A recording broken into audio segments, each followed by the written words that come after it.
Colorado. Well, quite an honor today for a U.S. Army veteran when he is given the keys to a car. Someone hit and totaled Thomas Barta's car in a crash, leaving him without a set of wheels. Our Tori Mason now live in Englewood. Tori, this all changed today. It is, and you know, this is part of a national program that repairs and donates cars to people in need of reliable transportation. Now, this recipient doesn't usually ask for help, but this car will allow him to get the help he needs. 3, 2, 1. This isn't a game show or a present. This is something that was earned.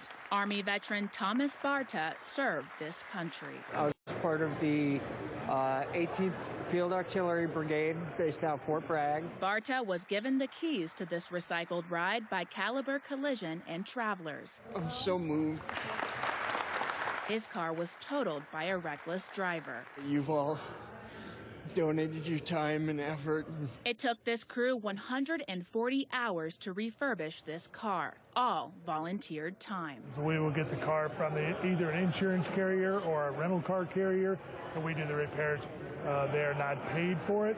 We don't pay anyone to do any of it. All of the parts, all of the materials are donated to us. Barta battles combat-related PTSD. It's been a challenge getting to his appointments. It was his case manager at the VA who nominated him for the ride. You don't think about how many people go out of their way to say thank you for your service in various ways, whether it's just a handshake or, in this case, an amazing car. He hasn't even touched the gas, but these wheels have already moved him.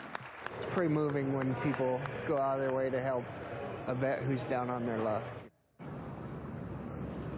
Now, as you can imagine, winter is an especially busy time for these mechanics, but they say seeing his face today made all those hours worth it. Caliber Collisions has donated more than 300 cars over the years. We're live in Englewood. Tori Mason covering Colorado First. Great story, Tori. Thank you.